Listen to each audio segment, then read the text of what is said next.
Welcome back once again to the Ted Lasso After Show. This is Sean, And this is Chris. and we are here back again to discuss this week's episode entitled International Break. And it's the 10th episode, getting close to that final 12 number here. Yeah, 10. We have two more left. Boy. Uh man, it sucks. I mean, it's been a whole different feel. See, I think this show has had three different seasons, which all three feel entirely different from each other. Is Yeah, that I fair think to that's say? fair. Yeah, I think so. Yeah, I think that's right. But I've enjoyed this one. They're longer. The episodes are longer, which I think they're anticipating, the season being over or the Right. show being over. I've heard Jason Sudeikis kind of lean in towards both him and Brandon Hunt Mm-hmm. have both hinted in the late night circuit that they would be open to more if the right stuff was provided. Now, see, all the writers are on strike. There's no stuff to be provided. So, Yeah, that's true. That's kind of a monkey in the wrench flying the ointment, whatever the analogy is right now. there we go. That's yeah, kind of gunking up the works here is that writer strike. So, let's see here. We've already got a few of our tried and true viewers here Starting leaving 11. comments. Yeah, that's right. Jonathan says about to start 3 hour drive to Blacksburg for nephew's graduation tomorrow. Just wanted to say Rebecca had me in tears during her speech about football. She absolutely nailed it. Yeah, she Sports is nailed all that. about. That was awesome. Yeah. Love that too. Hey Lasso family, I agree. Jonathan and Rebecca was amazing in this one. Whole episode was incredible, according to Amber. Melissa says my second favorite episode ever. That's a big one. That's a big compliment. As far as ranking all the episodes, that's a big deal. Good morning, Boondy. Have a happy Saturday, my friend, over there on the other side of the road. We're so happy you can make it, at least even for a little bit before you probably head off and do the rest of your day. We And appreciate Boone, it. I seen a comment on Facebook, but I couldn't find it to respond. Uh oh. So it wasn't ignoring you. I just couldn't find a place to respond to it. And Maynard said he thought he missed it yesterday. No, we're just a day, even even one more day later. Yeah, my Doing on son the had a Friday. baseball game. It was about 30-minute drive from where we were, and Yeah. that was something. And if I seem a little disjointed tonight, guys, I apologize. He's actually on his way to the hospital. We were playing a baseball practice and jumped the fence, and he landed on his shoulder. And Yes, well, he's not then bleeding out, or else Chris probably would be with him yeah, right now. my His wife wife took went him to ahead the and had to hospital. go ahead and take him. And I'm on the, I got the phone ready. I got my daughter, so So if you need to split, then I will just end this show early. I'll do it. Um, let's talk a little bit about this episode. Let's get to it. Okay. Well, yeah, we wrote, notes here around the characters, right? Sam had a little bit going on. Honestly, the Sam stuff is probably my least favorite of this episode because it was just seemed a little cartoonish to me. The Yeah, whole Akufu thing was a little like I don't know. it didn't need to happen. Like, why do we have to have him come back? Why is he opening up a Nigerian restaurant, Hmm. 20 meters away? What the whole food blogger or critic, it was all that none of that was necessary. And then the whole That like I paid like Nigeria $10 million to keep you off the national team. Yeah, that and like the whole move of like clearing out the restaurant for one night and it was a little cartoon super villain for me and I think like I don't know, it's sometimes the show stretches the boundaries of like what the show is sometimes. It really kind of like pushes the things. Like Ted Lasso's like vision quest at that Americanized restaurant was kind of a time where it was Yeah. like, okay, where are we going now? But yeah, this one is kind of crazy. Yeah, I Um, didn't like that part at all. I mean, I like the I think you idea that did. it gave us a reason why he wasn't called up because they leaned into it in the beginning of the episode. Yeah, Adesanya is going on this massive streak. He's one of the hottest players in the Premier League right now, and then right. for him not to get the call up, it makes kind of sense. Yeah. So we did end on a little, nice little note with Sam at the end, though. At least he put that picture back up of the '94 And the Nigerian smile, team. yeah. Yeah. So it seems like he's in a better place by the end of it here. Let's see here. Thank you everyone for commenting. Amber says he came back because Sam Richardson, Edwin Akufo is an amazing actor. He is, by the way, and you got a taste of that with the different voices that he was doing. Oh, he plays that character to a T. That just this He does. swarmy, like rich guy that I can do anything I want to do character. He's really good. Yeah. And to make another Chicago reference. Oh yeah, that's fair. Yeah, Chicago is kind of being a kind of a big deal this season with the American restaurant and stuff too. Oh Remember? yeah, it's the second time. Yeah, because we had it with Ted and his Yeah. where he sat, the section of the restaurant he sat in. I'm betting that the show isn't popular in Nigeria. I've been catching strays for 2 seasons now. You're right, yeah, maybe not, and maybe, Russia apparently, they definitely made Oh, they kicked the guy off the when yeah, the kicked the table. Russian guy Yeah. out, yeah. He needed to be there, more fuel for Sam. Also, Rebecca would not have been able to make her speech, plus he said, "Undry dream." I caught that too, Melissa. Yes. That was made me Well, I, cringe. bu- I bought. I could buy the whole thing with him being with Rebecca and him being the one to start the Super League, which is Yeah. pulling straight from current events. So Is that right? Is yeah, that yeah, something that's happening? it's something that was it tried once and it failed, and I think they were trying to do it a second time. As far as I know, it wasn't been able to get off the ground, and Mhm. it's been the fans, not the owners. It were the fans that shut it down. So that tells you Yeah. how much power these fans have within their fan bases. Well, like was it Beard? Maybe Beard made this comment recently that they're just renting the team temporarily. That kind of goes Yeah. with the same Well, but outlook here. Rebecca said essentially the exact same thing later in this episode on how, they Yeah, may own the team, but it's not their team.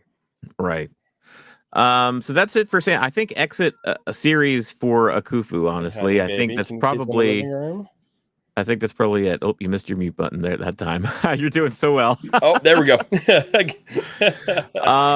Yeah, so I think that's exit stage left for Akufu, Yeah, I honestly. mean, with Sam, like I said, there wasn't much to it. Yeah. He's been I don't know, a victim of last season. Like he was Yeah. so great last season, and we expected since they built him so high that we would get that much more of him this season, Right. and we just haven't gotten them. No, not at all. So maybe Sam has some stuff left to do in the next couple of episodes, but honestly, they're running out of time. There were moments in this episode, as far as a whole, where it almost felt like finale territory, because we saw the culmination of a lot of arcs in this between Keeley and Roy, and Well, then they brought back. I mean, with Akufo, they brought back recalled characters. So we right. had Akufu. We have Phoebe. Fantastic. I'd love to see Phoebe back. Yeah, that's But then we right. got her Yeah. and her mom. We've never seen Roy's sister before that I can We've never remember. seen her. Yeah, and was that just for the joke that Jamie made about her being fit or whatever? You could see that coming. Jamie was. That was so much fun. Oh, and Phoebe's teacher too, by the way. Yeah, Phoebe's You've had teacher. this whole. Yeah, so we've had some callbacks in this episode. And Yeah. you know what? I mean, since we're already there, the whole Uncle's Day. Let's go ahead and watch this real quick here. Okay.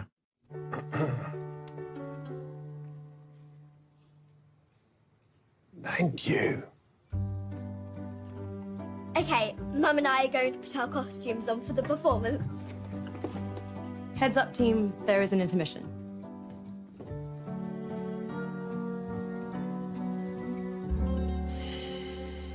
Your sister is fit. I will cut your eyes out.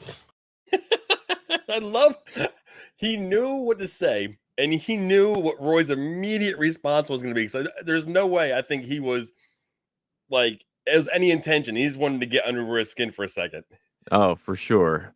Boondy says we need another villain billionaire. Rupert's arc is changing. Darth Vader, Akufu, more like Palpatine.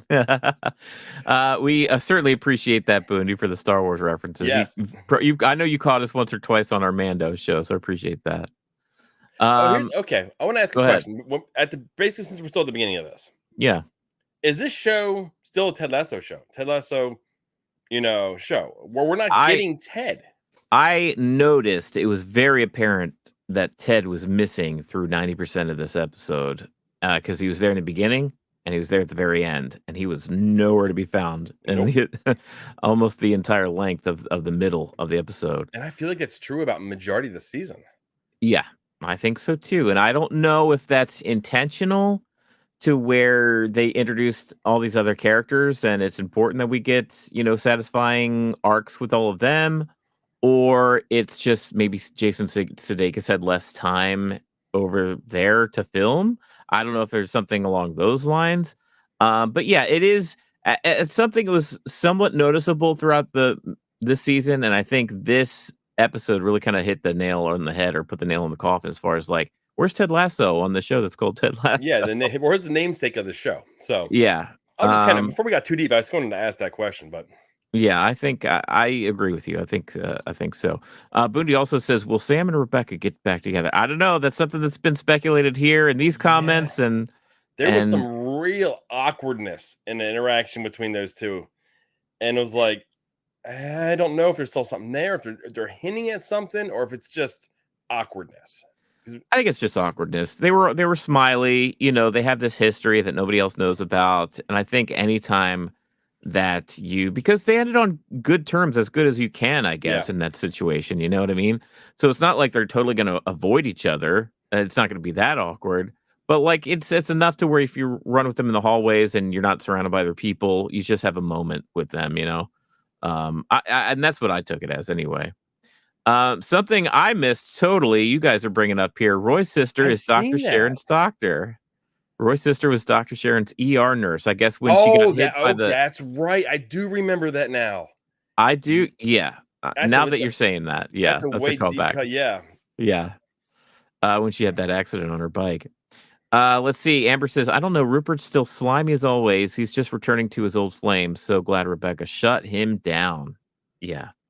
Were you worried about Rebecca returning any affection towards him in that scene? No, but I also noticed, are they trying to make him redeemable? Well, does look, everyone have to have a happy ending? He can still be, because he fired his assistant. I'm taking he fired her. Right. And now he has this other assistant, which, let's be honest, he's probably not going to hit on her for, Rupert. Yeah. And then he actually invites her to this meeting with Akufo. Yeah. And they have the conversation in, her office. She knows he's full of crap about the whole Nate thing because you see it in her face. Uh-huh. But then there's the whole story about, him going to the games when he was a kid. And you see him like, you see the softer side and you actually see the humanity in him because we always seen the swarmy. We never seen him as a person per se. Yeah, I think that's fair. It's always been this perception of Rupert, and he's stayed pretty true to that throughout. This is really only the first time that we've seen him be human. But you know what? We also have to remember that at some point Rebecca fell for that. At some point, Rebecca loved this guy, and it's not. She didn't love a monster. She didn't love some evil guy. Apparently, he was. Or he has enough about him that's redeemable as a person. And I think it just goes towards this show as a whole. Like nobody is a whole cut cloth villain. Certainly Rupert fits that bill as far as this show's world. But it's a little bit more realistic than that as far as just somebody being 100% evil or 100% good. I mean, even Ted, who we consider like the hero's journey, like this, the actual, good guy, even he has his things where, he's got his issues internally and his own struggles that he deals with. So it's like not perfect for him either. So, and nobody's perfect. And nobody's totally 100% evil too. Well, maybe there are some out there. I was going to say that's dangerous. As Rupert goes, I think maybe that's the message is that like, he's not like, not without his qualities, I guess. That's at certain points. She was remembering what it was like to be with him when he was, nicer, when he was, and apparently he came from humble beginnings. Yeah. Like that was cool to see. That we actually know where he came from. Basically almost his origin story. Yeah, it's like an origin story that she kind of gave throughout her speech there, and remembering. Like, when did things go bad for him? That's kind of curious. When did that happen? Like, when did he become who we know him as? I don't know if it's a turn or it's just living a certain lifestyle for so long, you just lose touch of certain benefits and quality. You know what I mean? Like you start to, when everybody in the room treats you like a king, eventually you just start thinking you're a king. You know what I mean? Like it's just the way it is. That's the way our brains work. And and maybe it's something along those lines. Well, I mean, do you think that after this he'll start to see? I think he's back to. I don't think this is a redemption because when Rebecca, chided him and was like, "No way, this is not going to happen." He wasn't. He didn't have like a sorrowful look on his face or regretful or remorseful. It was more like anger. That's how I read it. Like he was back I to don't know if being I like, read it as anger, but I read it more as like almost.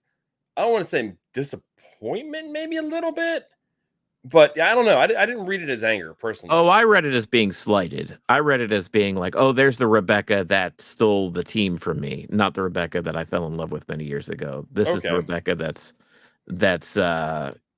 probably the harsher feelings that he has towards Rebecca. That's what I saw bubbling up, and not so much like, oh dear, I really ruined my shot with her or something." Yeah. um, so that's what I saw anyway. But yeah, we kind of really jumped into the Rebecca thing. Let's see. Ted sucks at girls talk. Akufu. We mentioned some of this stuff.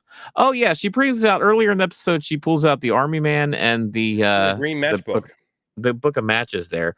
Are we meant to draw anything, or is that just more of a Rebecca I've Ted been tease? saying it. They haven't done anything in this show on accident. And they Yeah. tease things, and the army man now, and Ted having the green matchbook, and her having them purposely showing it. I think they're leading us to that's the end game for those two. Yeah. I'm really, really leaning that way Yeah. You are leaning that way, huh? for a Okay. little while now. But where were we? I'm so lost in where we're supposed That's to be. all right. I'm going to catch up on these comments. This show's probably going to be all over the place. Yeah. Amber said she loved Uncle's Day Party. Jamie's gift with this perfect way to slip in the word apple. Wouldn't let them use. Oh, that's funny. I guess Amber, let us know. Oh, Wait, you know what she talking about? Well, she changed the C. Well, the Oh, you okay, that's fine. You don't have to get into it. it's Kent, and you change the letter in it. Right. So Absolutely. make Didn't miss. Phoebe think it and make Jamie pay up. Melissa didn't miss Ted at all this episode. Did you miss Ted? I know we said that he wasn't in it, but did you miss Ted while he was gone? He was noticeably missing, Yeah. but yeah, there was no. They set it up from the get-go, right out the gate, international break, letting us Yeah. know that there's going to be no team-oriented things going on. So the Right. fact that he wasn't in it wasn't surprising, but we still need a little bit of Ted. Yeah, it's tough. I think if this was season 1 or early on in season 2 and they had this international break, then this would been a Ted-centric episode, and we would have seen him at home thinking about his kid, or like it would have been more going through geared towards his him. mental breakdown, or trying to get past him, and Yeah, I think the choice is right, honestly. I would rather see more fleshed out development on these character arcs for everybody else than just focusing on Ted. If we had to, choose between those two. And who knows, maybe these last 2 episodes of Ted Lasso will be very Ted Lasso heavy. Like, we don't know. Maybe they were just kind of gearing up for that. Let's see here.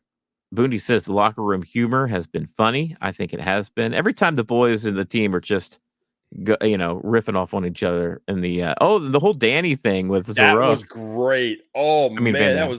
We seen him flip a switch to Mexican national team Danny. Oh man, He was scary, Danny. Oh my, I didn't like that Danny. And honestly, I don't want to think of him playing alongside with Chicharito and Ochoa and Maxi Lorenzo. I don't want to think that. I want football as life, Danny. I do too. Right. Not And I'm crushing your Doritos and pouring them in your hand, Van Damme. I watched that scene, and as I was watching it, I looked at the actor who plays Danny, and he was trying not to smile, trying not to laugh. I think all 3 of them in that shot. There was how many like times did they have to go through that shot? You think about how many I times think did a they couple break? times. Yeah, I think they broke quite a bit, and that's the best that they could muster was what they actually put on screen there. Let's see here. In regards to Rebecca and Rupert, let's hope they don't get back together. The age difference is too much. I never got that. Well, you know what? Maybe. I guess I didn't think about that. The guy who plays Rupert's was actually in Buffy the Vampire Slayer way back in the day. Well, the show. I'll take your word for it. He was. You weren't a huge Buffy fan? No. No. Okay. Remember, Rupert changed Rebecca for the worse. She stopped speaking to Sassy and Nora, her goddaughter. thanks to Rupert, and he's still married, but cheating any chance he gets, not redeemable. Yeah, I don't think he's redeemable, and I don't think the show's trying to redeem him per se, but just show a different side of him. Maybe where show he's more the human side of him. where he's multifaceted and not just like a mustache twirling, Because like you villain. said, we've seen the side, the bad sides of him, and we Yeah. heard the story from Rebecca. Now we actually seen that side. It doesn't mean it's his normal side. It's just us as viewers have seen all facets of Rupert. Yeah. Melissa says maybe he realized that is why Nate quit. He's no dummy. I love how she mentions that his fecalist call. I totally missed that too. I need to start watching the show multiple times before I get on here with y'all because y'all come with it. All these references. You know what's something interesting that I noticed too in the show is that the news reports just claimed that they parted ways with him, with Nate Shelley, not specifically that Nate Shelley quit. And we don't learn that until later when we actually get to Nate's story. Yeah.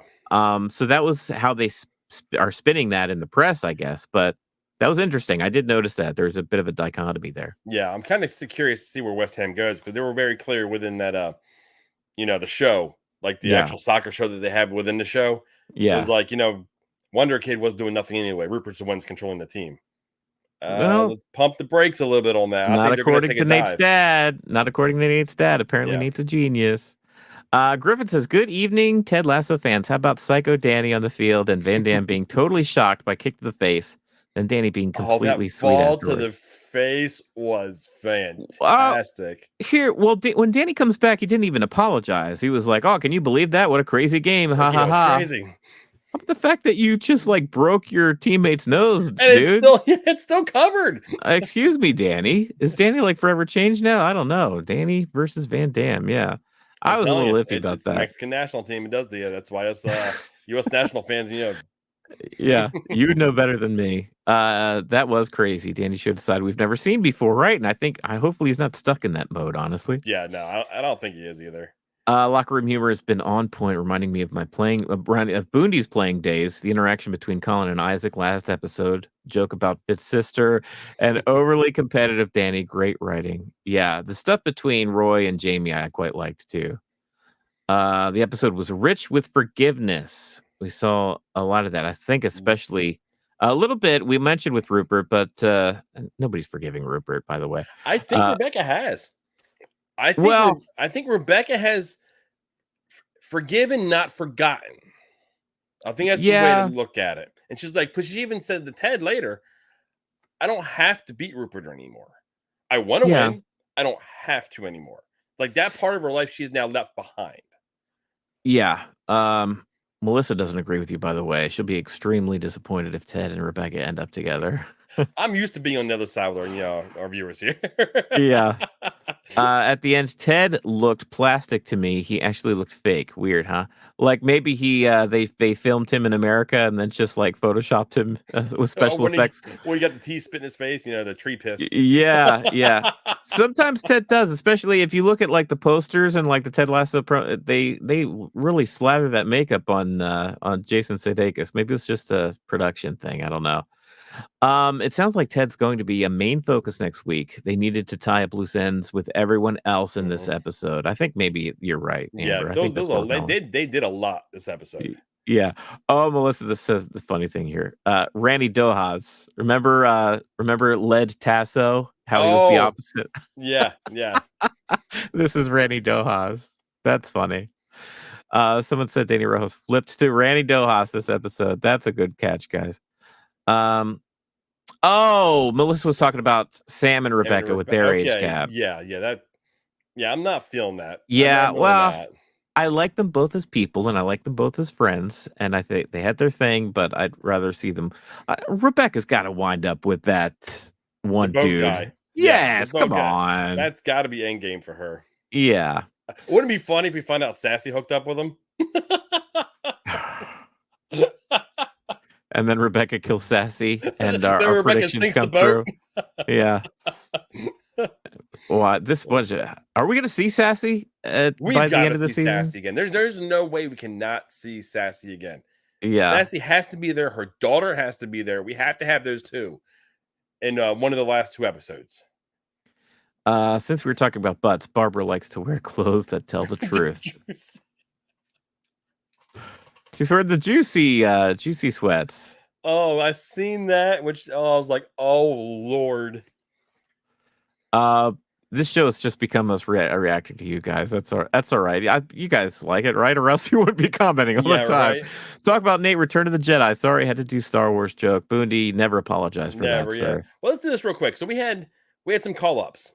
We had Van Damme to Canada, Danny to Mexico, Bummer Cash to Switzerland, Colin went to Wales, which I thought was pretty cool because we were watching Wrexham, and then Jamie went to England. Now, seeing Jamie walk in at Uncle's Day wearing the 3 lions, that was cool. I was like, okay, he's wearing that, and it felt real to me. You know what I mean? Like as an actual soccer fan, and seeing them bring that into it, it would have been cool if they had some type of American call up that maybe we just didn't know on a team that he went, somewhere. But it's a big deal when an American plays overseas, so I can see why they didn't. The closest we got was Van Damme, the Canadian, getting called up. But another Jamie thing this episode was, how he wore Sam's number going out there, the number 24. That was. I mean, that was sweet. Yeah. Well, you even seen Roy in the back. Like Roy was pumped first of all when Jamie was making his appearance. Yeah. And then when they pointed out he was wearing the 24 in honor of Sam. I mean, everyone was like, you know what? It was an awesome tribute. It was awesome. I think it was a really nice moment. And I smile when I see Jamie and Sam interacting. When Jamie came up to Sam in the beginning, like, hey, you all right, man? Like, that sucks. Like, he was concerned for his friend. I like Jamie. I cannot believe that this show is now gone to the point where I am liking Jamie. Yeah, he's such a good dude. And we didn't like Danny this episode. We love Jamie. We didn't like Danny. What the hell? What's going on around here? That's so funny. Let's see here. Let's see. Roy and the tie-dye was great, but the pink bathrobe killed me. The whole, like, when Keely sat back and was giving, like, Rebecca the stink eye about the whole Rupert thing. Yeah. And then Roy walks out in the back and she just looks at her, looks at him. It's like, hold on, you're giving me the lecture. Look who's walking out back there. Well, to be fair, Roy Kent is no Rupert. You know what I mean? Yeah. Like, those are two completely different men. So he still hurt her. She's looking at it as in he hurt her. Not so much the comparison between Rupert and Roy, but still. Well, I also think that Rebecca's probably rooting for them to get back together too. Yeah, this whole time. Maybe trying to get Roy to snap out of his funk. And to see, that's probably only happened, them getting back together if Roy did snap out of his funk. So, you had the whole interaction with the teacher. And I didn't get that. Did you? What did he pull from that? Just that he was being selfish? Like, how did his conversation with the teacher snap him into realization about that? I mean, she was talking about how he's he doesn't have that burden on him, or he's not heavy anymore. I think it was coming down to, like, he knew he was with Keely. And he knew the teacher was flirting with him, but yet he never removed himself from the situation because he almost enjoyed it and realized that's what led to him walking away, because he almost didn't trust himself. Like, he was going to hurt Keely by actually messing around with that teacher, which I thought was going to happen at that point. I thought they were going to wind up together. Yeah, so that could have led to the lack of trust in himself, and then that what we see now is just a realization of him dawning on him. Like, oh, I know what happened now. I know I got in my own way. Okay. Yeah, I guess I could see that. The way I read it in the scene, it was just like a little confusing for me, because it's like it dawned him and like, oh, I was really heavy then when I was with Keely and I was really in a bad state. And now that I haven't been with Keely recently, I'm apparently in a lighter state. That's how I read it. It was like, oh, that means I should get back with Keely. Yeah. It seemed just a little like wibbly wobbly to me as far as like how'd they get to where they got to. I don't know. Let's see here. We couldn't have an American player. We have an American coaching staff. That's true. Yeah. Jamie has become a totally mature and lovable character. I do love him. This team has come a long way. They certainly have. Amber says it really showed the arc of Jamie and Sam Jamie tormented Sam in the first season. He did. I never forget that. And the way Sam felt about Jamie, too. Sam begged Ted not to bring Jamie back in season 2, and now they're besties. I'm so proud of who Jamie's become. Yeah. I mean, it speaks to the whole relationship Jamie's had with everybody. Yeah. From Keely, how that's an adult relationship now. Him Right. and Roy. Him and Ted didn't even get off on a good note. I mean, it was nothing negative from Ted, but, Jamie didn't want nothing to do with it. Yeah. And then you have, Sam, you pretty much the works. Melissa says red R, orange O, and yellow Roy. Yeah, like Roy G. Biv. Yeah. I love how Roy. he lifted up and was like, I love it. His sister's giving him the stink eye. Like, I know. she worked hard on this and she's very proud of it. Come on, Roy. Yeah. Suck it up. I Muster love up the this energy. little interaction with those two. She's like, Yeah. it's Uncle's Day, it's Uncle Roy's birthday. Then it's I don't even know what the name of the holiday is. A German holiday about dressing up and scaring away. Oh, I don't know. It sounds fun though. Yeah. And then she's they like, should yeah, import that over here. She's an old soul, but she's a proper dweeb or something. Let's see here. Griffin says to see Rebecca empowered on so many levels, topped off by returning the painting to the office wall. Yes. Right. That was a nice little nod at the very end. And that was the painting that Rupert was like, hey, missing. why did you take that down? And you understand, like, this has come full circle. Like, I didn't just put it up because it was a gift from him. I put it up because I actually like it. Like, I took it down even though I liked the painting because of those reasons, because he was such a jerk. Mm-hmm. But now I've grown past that, and I have something that I actually like. I'm going to put it up because I've grown past those feelings. That was very mature, Rebecca. Let's do this here. No, let's dive into Nate, because Nate had let's talk about Nate. Big storyline today from the very beginning. When we find out that he's no longer with West Ham, we don't know the timeline. They didn't give us a timeline this time.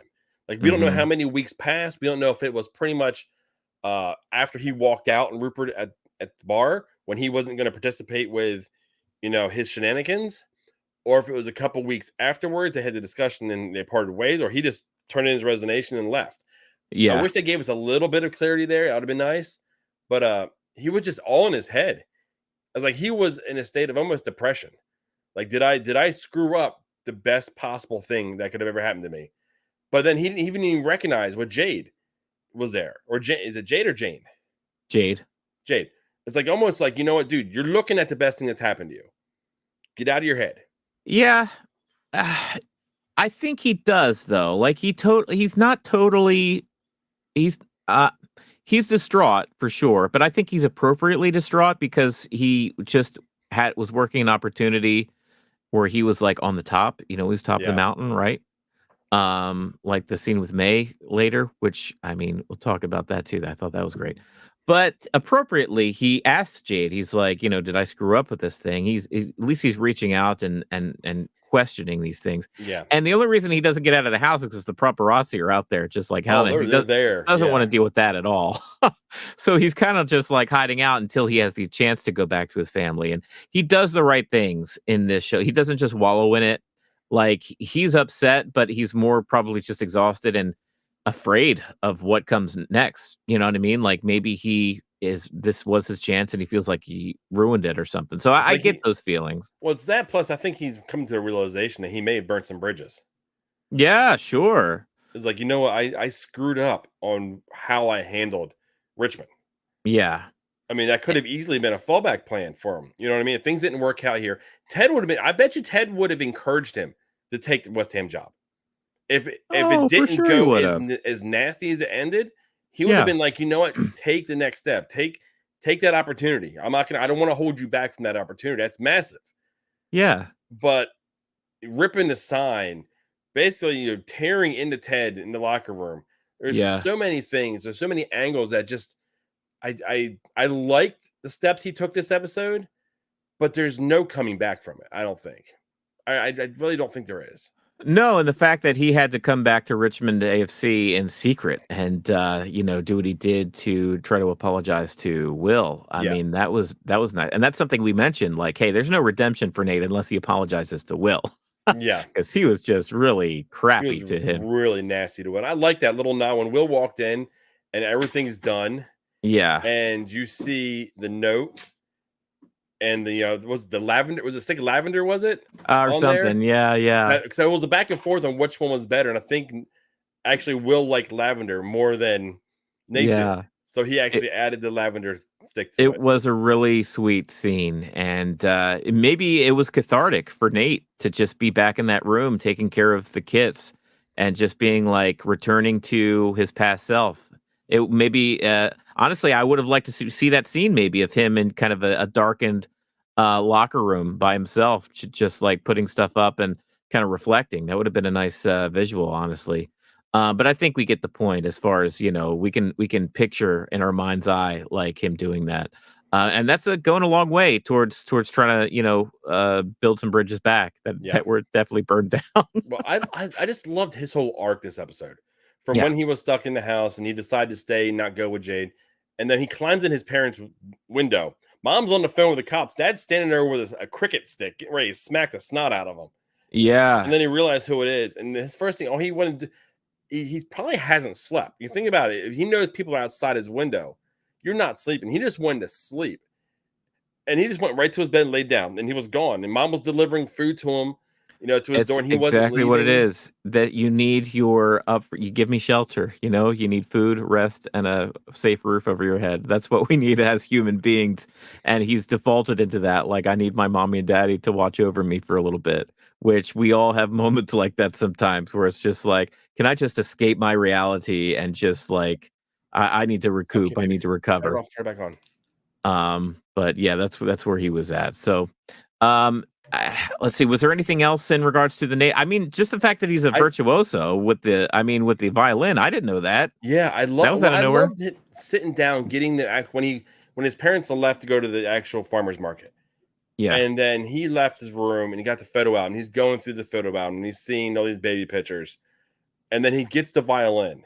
Yeah. And he just starts playing. And that plays over pretty Over much Rebecca's almost speech. Yeah. So just Yeah. the way that's going, the two of them are connected in ways that I don't think they realize they're connected. Yeah. But even when his dad comes in, now we actually truly see why Nate is almost the way Nate was. Mm-hmm. So I love the explanation. Like, Dad always pushed him. I pushed him and pushed him. He has opportunities that his dad never had. And he basically called him a genius. You can do whatever. And he said it's both a blessing and a curse. Right. That you can see things that people can't see. So it's one of those.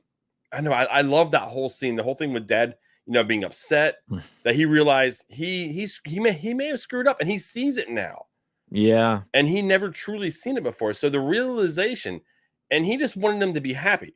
And the fact that he says, you know what, be successful, don't be successful, be happy. Yeah. And I love that. It was just a real heart to heart with father son. It's, I don't know. It was, you can see Nate was completely thrown.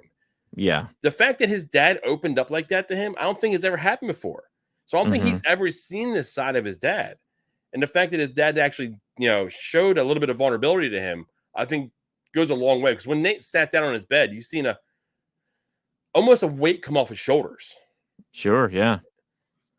Yeah. When I saw that conversation between the two of them, I was like, I just felt so, I felt so happy for them, and it made my heart sing. And I was just like, production levels going through the roof here. Yeah, I really loved it. But yeah, so that's it. Oh, one other point that I wanted to drive home here. Amber brings it up. Only misstep of the series is no one pointing out that Nate drove Rupert's car. He had such a fit over the suit, and he deserved to hear that early in the season. Yeah, that is one thing that I think they could have played up. I think that's a joke that's been going around here. They really, they missed the forest through the trees there. Melissa says that was actually Nick Muhammad playing the violin. I was wondering, we saw his pictures, and I kind of assumed that was really him because the way he handled it and the way he kind of was testing it out. I guess you can fake that, but he seemed so natural with it. I was like, it felt I bet he actually plays. Yeah. A super creative finding himself. His arc is amazing.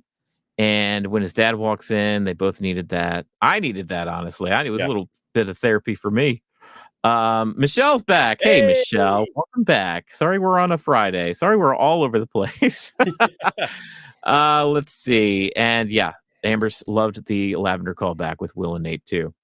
Yeah, Nate, good episode. This episode, good showing, Nate. And honestly, I like that we had a good Nate episode without a Jade influence. I mean, she was there in spirit mostly because she went to go visit her family. Yeah. And the joke around her family screwing in light bulbs, like how many Pollux does it take to screw? Like that's an old like stereotype joke. And the way she like turned it, and then she said, and then he was like, "Ha, that's funny." And she's like, "Why is it funny?" That was good stuff. I appreciated that little scene, just like little character interactions like that. I thought they were really funny. But okay, so let's move on. We talked through Nate. We talked through some of the team and the dynamics there.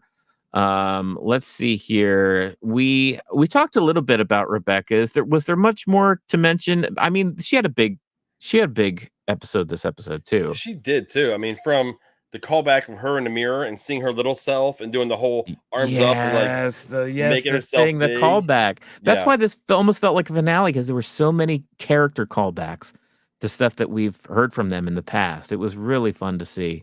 So that was really nice. I loved it when she walked in the room and she was like, called basically Rupert, like, this is the guy I took the team from. Just kind of making light of that whole situation. So you see, and those old men love that kind of thing. The old white men love busting each other's balls, and for her to come in there and talk like that, just like swinging like that, yeah. Rupert's the only one that's not laughing. But then you also see like the crappy side of them too, how like it's pretty much, oh, Rebecca, how you look now. I know why you're here because you're so beautiful, or whatever that the said. You're as beautiful as the last time I seen you, or it's something swarmy, like just offhand comment. That's not necessary. Just old rich white men being old rich white men. Dude, I love the text that Keely sent about them just being little boys. Yeah, and she takes that to heart. And she sits down, and they basically have the folder on how much this league is going to make. So much money, hand over fist. Yeah, and she's like, "Is this an effing joke?" And everyone looks at her. I love Akufo. Excuse me? She laid into him, and she was like staring daggers at them too, and they turned into little boys like children. She did. It was right after it was she was seeing them as kids, and she treated them like kids. Yeah, and I loved every minute of that. I love the story about Rupert. We mentioned it already here about how he was sneaking in, how he basically got caught once, got smacked, he stood up, kicked the guy in the balls, and then never came back. And men like that are not used to that anymore. They're so used to people around them being like, "Oh yes, sir," or like, "What a great idea," just being so like kiss my ass kind of thing. Mm-hmm. For a woman to come in specifically and talk to them that way, to probably just in a brief moment snaps them out of their little haze of self-importance. Well, here's something that just came to my mind. And it was Rupert that actually invited her to this Akufo meeting. Yeah. I don't know if he got it, okay from Akufo or not. I think he had to have. Right. But what if Rupert knew just like he wanted nothing to do with it? Yeah. But he wasn't going to turn down the invitation. And he knew Rebecca would say hell no and shoot the whole thing down, and she would blow it up. Oh, that is interesting. I am wondering. So at first, I kind of took it at face value, but that she was only being invited because she would be kind of like the token woman as far as just like optics or whatever. And I think that's what they talked about. But you're right. I mean, Rupert does know Rebecca, so I could totally see him having some ulterior motive as to why he would bring her in specifically. With that story about Rupert, I believe deep down he wouldn't want to take the teams away from the people either. Like there's still a part of him that wants everyone to have access to these teams. Yeah. Do you think maybe it was like a self-conscious or unaware self-sabotage? No, I think it was completely conscious. I think he knew really? What he he knew what he was doing. I think he knew exactly what he was doing. Because the minute she seen it, I think he knew she would blow it up. And he wouldn't have to be the one that would fall in the dagger. He knew that she would actually stand up and speak out and shut the whole thing down. Wow, that is being very generous towards Rupert. I don't know. How do you all feel about that? We've already had some discussion around Rupert's redemption here. I don't think that's what's coming, but I don't think that's a redemption arc for him. I think it is more self-serving for him. Yeah. Because he didn't want to actually be the one that would say no to all his friends. If all his friends want to go ahead and make this extra money, want this lead to go forward, and it falls apart because of Rebecca, he's not the one that looks like the bad guy. That is a fair point. Yeah, I think you're right with that. Let's get caught up real quick with the gallery here. This episode made me feel like playing a 45 RPM record at 78. All the characters' arcs felt like they were moving really fast. That's fair. I think not only did we get huge movement on character arcs, but like a lot of character, like Roy, Keely, Nate, and like even we got even a character beat or two from like May and some of the folks that we don't even hear from most of the time. Yeah. Like it did feel like it. That's what I'm saying, Michelle. It kind of felt it like they're really thinking about Endgame here. Like we're starting to wrap up. Feel different because we're in hour-long episodes rather than the first season where only 35 minutes. Yes, yeah, I think it does feel different. And I've seen articles written about this as far as Ted Lasso just being different than how it started, and I don't necessarily ding the show for that. I think it's not bad different. It's just different. It's just different. Amber says, I agree, Michelle. It feels like we need 2 hours to discuss this hour-long episode. Yeah. Booney says, love the whole Nate scene connecting to his childhood and playing the violin. Music in the minor key always hits the emotions. That's true. You know, when he was looking through old pictures and then he went up to the attic, I was just thinking of Clark Griswold in Christmas Vacation doing the same thing. Attic? Yeah. It's like, oh no, don't get stuck up there, Nate. That is fantastic. That's like my favorite Christmas movie, by the way. Yeah, mine too. If you don't want the redemption Nate earns, then you miss the whole point of the show. I'm so over the Nate hate. I knew it was coming. As far as I go on record saying that I wasn't quite bought into his turn last season. But as far as him coming out of that turn and being redeemed this season, like it's played out nicely. I think I was strictly against it the beginning of the season. I'll be fair, but I feel like they're making big steps towards it. Now I don't know where it's going to end up, but yeah, I definitely have this episode when we actually find out why Nate is the way he is. Right. I can almost see Nate going to a second league or a lower division and coaching a lower team. Oh, and killing it. Yeah. And being so successful, but still not like, on don't have the weight of the world on your shoulders every other day. Yeah, exactly. Say like coaching a Wrexham would be so much different than coaching Chelsea or West Ham in the Premier League. Yeah. You're not looked at being fired every 5 minutes.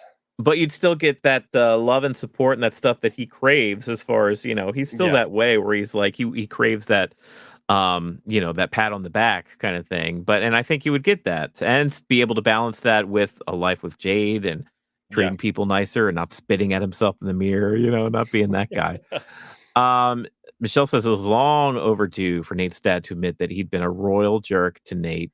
And that's hard to do, honestly. Like when you are the one that's mistreating others, especially in that parent role. Yeah. I don't know what's changed in the father to make him come to that conclusion, or maybe he's felt this way for a long time and just didn't know how to say it or couldn't pick the right moment to apologize. He just seen Nate crack this whole time of him being there and just locked in his room. Yeah. Basically that could have been their realization that, I could have been a part of this. Yeah, for sure. I liked the awkwardness between Rebecca and Sam because it gives me hope they'll get back together. We've got some more ship in there for Michelle, for Rebecca and Sam. I don't know about that, but we'll see how that. We got 2 episodes left. By the way, hey, just to bum everybody out. So there's only 2 more episodes. Here, let's talk about this. Let's talk about Keely's journey here too. So I want to play something real quick because we don't pat ourselves on the back really any. And Sean asked the question about will we see Jack again? Yeah. And this is what we said. And check this out. It seems like, are we done with Jack as of this end of this episode? I think we're going to get maybe we may not get any more of her in person. I think we're going to get her as in pulling the funding from the company. Oh yeah. I think that's it. I think Keely and her actual firm is going to go under because Jack's going to pull the money. Oh, there you go. Pat yourself on the back there. Like that old timey film look. It was such a long time ago that we Yeah. hopped on here and talked about that.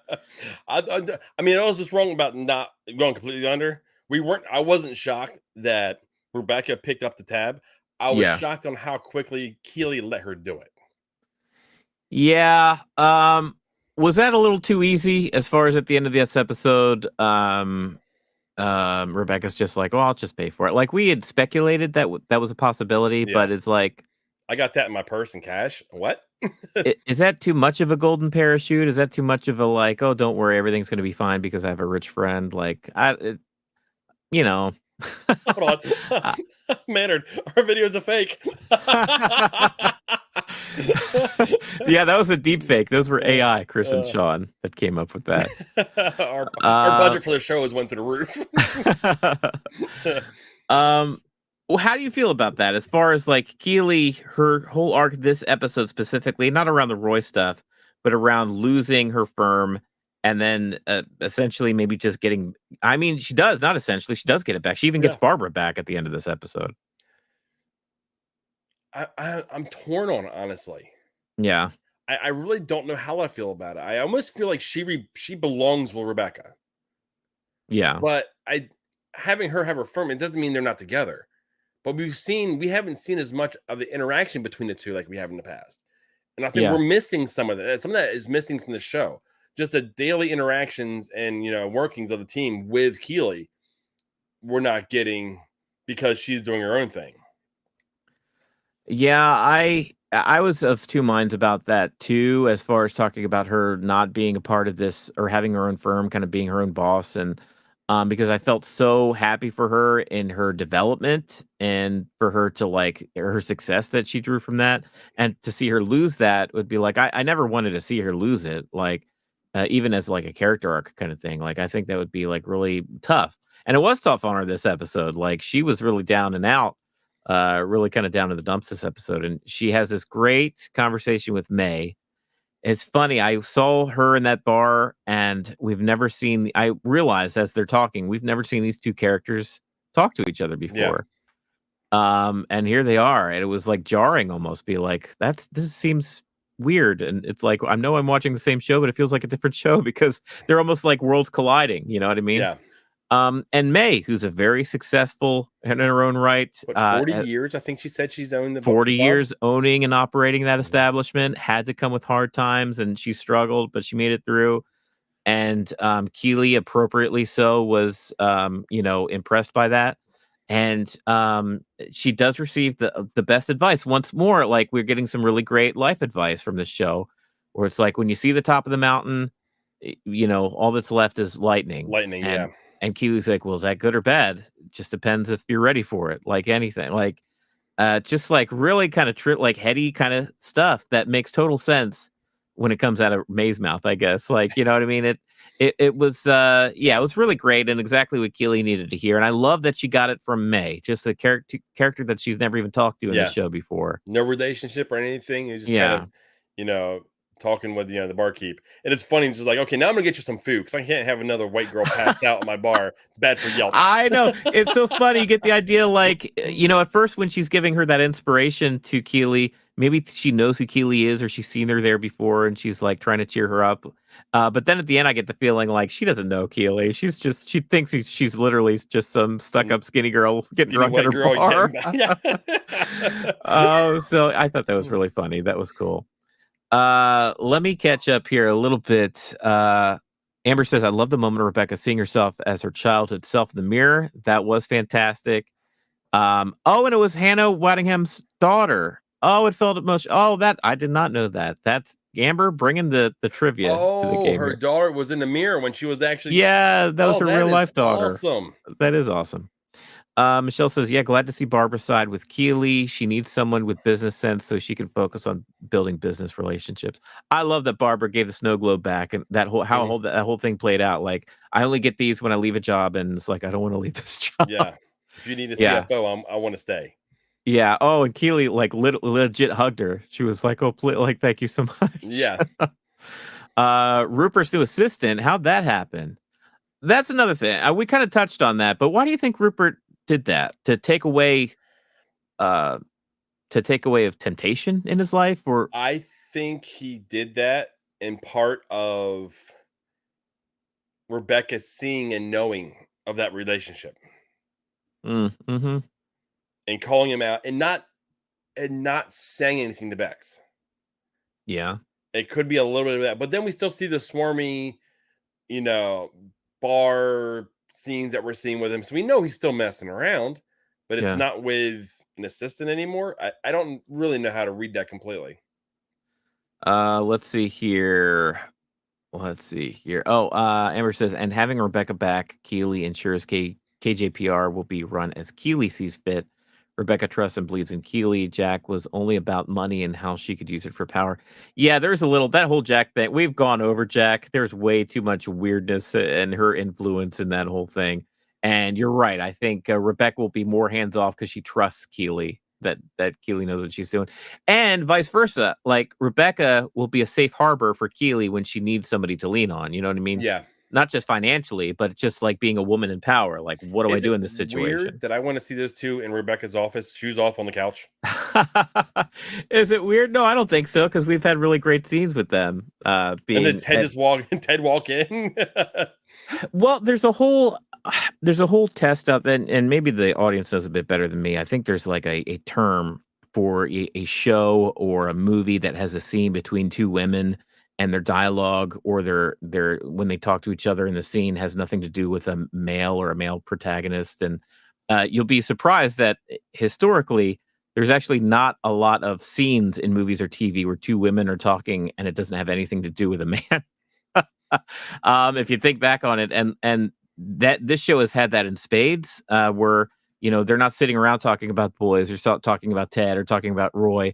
They're talking to two women talking to each other about their lives and each other and their pasts and Yeah. that's why I think that those scenes, their friendship seems so genuine, and those actors like They have love each become other. Yeah, this Ted Lasso is a family. yeah That's what this has become, and you can see it within the show, within the action. yeah Just the whole show. You can tell that there's a love for each other within it. right. Yeah, in those scenes, I think that you really see that come off the screen. So I think maybe that's why you're, or maybe you just like to see Keeley with no shoes on. I don't know. And maybe it's What do, like what do you want from no, me? I'm saying. What do you want from me? I'm not. I can't This analyze just you. got weird. We need to move on. Yeah. Let's see. You love Rupert. We get it. You just love Rupert. Just admit it. Michelle says, I suspect the twig quit because she figured out he was cheating on her. Oh, maybe. Ooh. Maybe Michelle. That could be. Actually, that's likely. Yeah. Higgins mentioned the DFOs talking about inappropriate relationships behind the scenes at West Ham seemed to cause more than just Nate to exit the club. Oh, that's reading between the lines there. That's probably a good idea. I love that scene too. Anytime Higgins just pops in with actual, I don't know, just plot. They're like a base group or whatever it is. It's like, yeah, we talk. And the name of them is like relevant to like soccer and music. Nate had to be as hateable as possible at the start of the season. It makes the redemption arc that much more emotional and meaningful.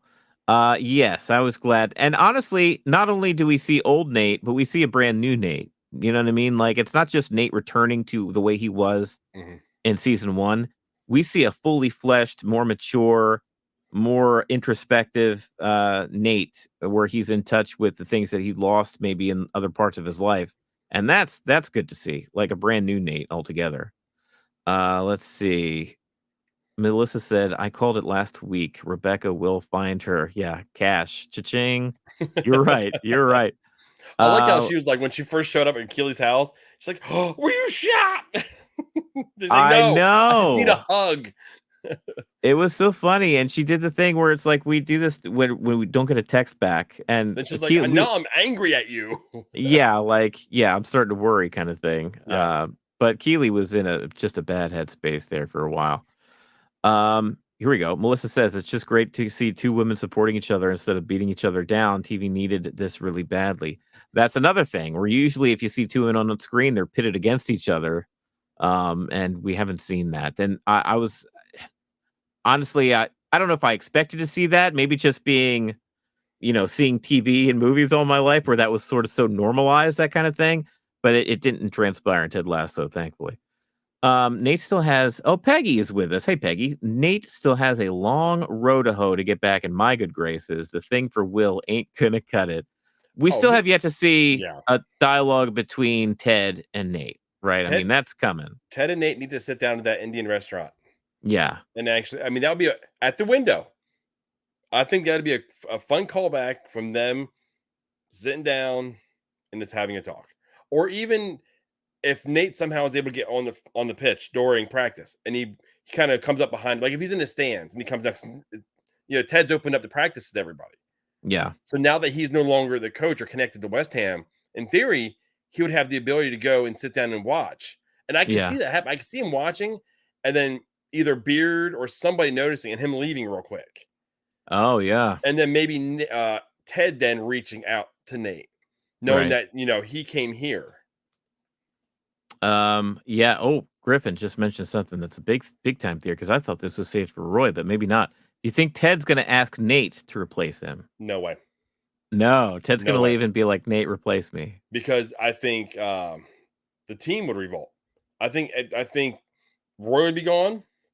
Beard's absolutely gone. Yeah. Yeah, it's just Beard was totally hating on Nate this episode. Oh, he was going to throw axes at his junk. Yeah. But would that go a long way for the Ted Lasso effect if the rest of the team actually did accept Nate back? Because that's what Ted would do. What if Nate actually requested an audience with the team in the locker room? That's what I would like to see. Yeah, not just sneaking, but like, hey, maybe Ted has his conversation. We definitely need to see one-on-one with Ted and Nate, and I don't want them to gloss over that. I want to see that scene. But it would be cool to see Nate address the rest of the team too. I think that's almost as important, honestly. Yeah, because they were so mad at addressed Will. That's already happened. So that olive branch has already been put out there. So it can even be Will that will let him in. Yeah, Will could be the one that gets him in, and then he's maybe sitting in Ted's office or Ted just in the locker room, waiting for the team to come back after practice or something like that. Right. And that would be interesting to see how it goes out. Michelle says, I want to buy the book Trent Krim is writing. Some shows have published books shown in the show, like the original version of Life on Mars from the UK did. I wonder if the writers will put it out, not pull it out. They're going to pull this out. They're going to pull up on this crashing plane. We're just going to keep on going. Keep on rolling. Just keep digging that hole. Michelle, Ant-Man, the new Ant-Man movie just did that. Did you know that book that Scott Lang kept saying that he wrote? Did you even see Ant-Man Quantumania? I had no interest in this on Disney Plus. Oh, never mind. You didn't even watch it. But anyway, I have no idea did that with Ant-Man recently too. Let's see here. Roy is a natural replacement. He is. Even in that tie-dye shirt. I think he would be the appropriate guy. I don't know what Roy's end game's going to be because I don't think he wants to be a head coach. But then I can't see him working with Keeley either. So I don't know where. Maybe player development, maybe like a Higgins type person. Well, then where's Higgins? Maybe Higgins is head coach. Higgins is the new manager. Wow, that'd be something there. Michelle thinks Beard is going to stay in the UK. I think so too. Yeah, I think he's going to stay with Jane. Jane. Yes, there's Jane and Jade. Jane. Yes, okay, I knew I got a Jane from somewhere. Yeah, that on and off relationship with Jane. Yeah. Ted and Beard are returning USA, and Nate will return. My guess, or my bet. Griffin says he needs to drop the Wonder Kid moniker to bring himself back down to earth. Yeah. I don't know how you lose a nickname that everybody else puts on you too. Everybody else calls him Wonder Kid too. Yeah, once he has it, it's like you can't give yourself a nickname, but when someone gives it to you, you're stuck with it. Yeah. Amber says, I think Roy's going to be the one who brings Nate back. He recognizes that Nate's better at the schemes and play calling. Ooh, interesting theory there. Maybe it's Roy that reaches out. See, that's totally believable. We never know how certain characters are going to like interact with certain other characters. Mm-hmm. I mean, we got a May Keeley scene in this episode, for Pete's sake. Never would have called that. Yeah, no. So there was something I wanted to share. So we always see, I mean, it's soccer related and my son related. By the way, X-rays, no results yet. But we're big soccer fans. You can see I got the Columbus Crew. We went to a game this past week, Wednesday night. And Danny on the show was always saying football is life. And Zach did something that, when your kid does something so good that makes your heart kind of like swell, it's like almost brings you to tears. Yeah. We're walking out. He has a full soda, one of the souvenir cups you can fill up as much as you want, and 3/4 of a popcorn. And I'm like, you're not going to eat this or drink this. We have so many of these cups. Let's go ahead and pitch it. Without him telling me, he's like, he just kept them. And we're walking by, and when you walk by, you leave sporting events, there's people sitting by asking for some type of help, just down on their luck. Sure. We walked by, probably one of the last ones. He told me to stop. Give me no reason. He turned around, went back, gave this guy his popcorn and his drink. Oh. Without saying a word to me. Didn't care who seen him do it. Right. And I was like, it almost brought me to tears immediately. And I'm thinking, you know what? That's what this is. That when you hear football is life from Danny, football is community. Football is caring about everybody. He was like, I wanted to make sure he had something to eat before he went to sleep tonight. I was like, dude. I know. How old's your boy? I know, but for the audience. He's 10. He's 10. And he loves the game so much. And he just loves being with everybody. And when we leave, you experience it once. When we leave as a fan base. Yeah. When everybody leaves at once and they're walking through the street, because they shut off like entire sections of the street in Columbus that are just meant for people to just walk down the city street. 20,000 people walking one direction in the street until we actually get to the point where we got to split. And it was like, did he see folks kind of on the side of the street when you guys were walking up to the place? Yeah. I wonder if there's he one guy that always sits underneath the bridge. Yeah. And he's like, have a blessed day, enjoy the game. He always interacts with him every time we walk by. See, he must have had that in mind the whole game too. Like he knew what he was gonna do. And he might have even been saving it and not eating as much as he would have before. Because I know Zach, and he could probably put down some soda and popcorn. He was maybe intentionally saving it. That's a little bit just it's a little story I wanted, because we don't. Dad and Rocket give guys idea. It basically started with family and pop culture. Yeah, if you go back and look at our YouTube channel, like way back when, from 2+ years ago, there was a lot of more like family kind of videos, family vlog kind of things. We were talking about our family, and even our audio podcast. It was like, well, what'd you and the family do this week? Oh, we went to the aquarium, or we did this, we saw this movie, that kind of thing. That's where we started. So that's nice that you were able to interject some of that. Yeah, I wanted to go ahead and because, like I said, we always heard Danny say football is life, and that was one of the things that came to mind. It's like, you know what, community. It's everybody, and that's just, I wanted to share that. I don't know, maybe it's a little outside of Ted Lasso, but I just wanted to kind of give it's the Ted Lasso effect. I think it's appropriate. I like it. Let's see here. It's the Chris Regan effect too, because Zach doesn't watch Ted Lasso. Maybe one day. One day. Beautiful people make beautiful children. Oh, you're beautiful. Awesome. You're beautiful, big boy. Let's see. Rainbow still ranks as my number one. I think so too, Melissa. Now that I think back on Rainbow, that was a Ted Lasso classic, honestly. Yes, with Roy leaving the actual studio, running up. Was it Barbara Streisand? Was his ticket under? Oh, maybe was it? I think so. It may have been that. I can't remember now. And then he's running. He's like, "Oh, it was you!" And he's running. He's holding his knee. Yeah, and he walks on the field, and Higgins and his wife in the corridor. Right. Yeah, that was a sweet episode too. Reba. Yeah. It was Reba. It was Reba. Reba McEntire. Yes, thank you. Yeah, I agree. That was probably my favorite episode of all of them. This one does not rank up there for me. I loved that juxtaposition with Nate's playing the violin over Rebecca's speech, and I love the editing there. I don't know if it's quite to the level. I loved the Amsterdam episode. I think that might still be my favorite episode this season. This was a good episode, though. It just there were points of it where it felt, are we being a little rushed with the plots? The Akufo stuff was still way just too much. Let's dial it down a little bit. You weren't even aware. I mean, the Akufo stuff with Sam was ridiculous, but the Akufo stuff with Rebecca and Rupert and all them. Since you're not a fan for that, I knew that they were pulling essentially from current events. So well, don't hate me if it wasn't my, oh, come on, guys, don't be nice. Look, I like the episode. All right, I liked it. Anyway, let's see. Reba McEntire, thank you, Michelle. Man City and Beard After Hours are my faves. Wow, I think the Beard After Hours is a divisive one, honestly. That was one that I can't say that was one of my favorites. I really can't. If there was one episode that was extra ordered during that first season, yeah, it would have been the Christmas episode, because I'll revisit that one all day long. The Beard After Hours is going to be one that I don't know if skip. It's not. I'm with you. I'm more of a fan than Chris is anyway. Man City was a good one too. Oh, Man City was Man City the one where Jamie's dad came into the locker room at the end? Mm-hmm. Oh yeah, see, that was a good one too. All right, let's see. That's when we learned about Ted's dad at the end of the episode. Yeah, that was a big episode. That was a big episode. That was a big deal. All right, y'all. I think it's about that time. We are past the hour 10 mark. Chris and I could just be here all night, but Chris has some family stuff on the way home. I'm glad you were able to hop on as you did. Your wife was able to swoop up your boy and take him out. Keep me up to date, please, let the folks know here. I'm sure I'll they're put a invested community post out there at what the X-ray show. If everything's negative. That's what we're hoping for, because we got baseball.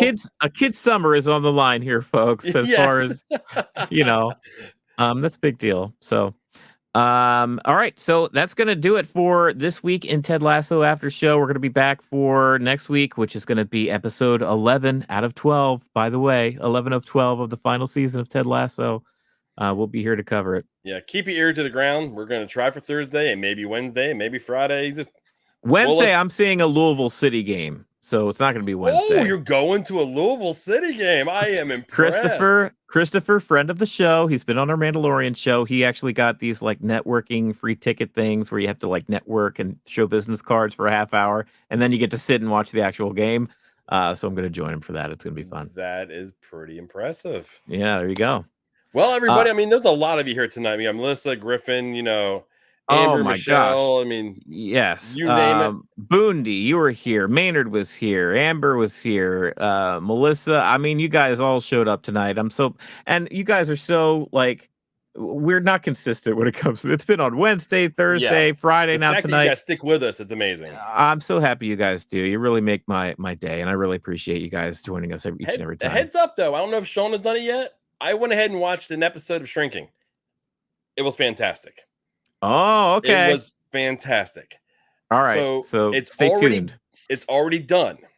Yeah. So the season's already finished. So we have to figure out what we're going to do. But I absolutely think that when that comes back, that will be the next one you guys will be joining us for. Seeing that we'll be done with Ted. So we have to find something in the meantime. Yeah. But that you guys sold me on that. And I just got to get Sean to watch that episode or two, and he'll be hooked. All right, y'all. I'm looking forward to it, and I'm looking forward to next week to join all of you again. I appreciate it. We'll see you then. Until then, believe. Yeah, or be a goldfish, one or the other.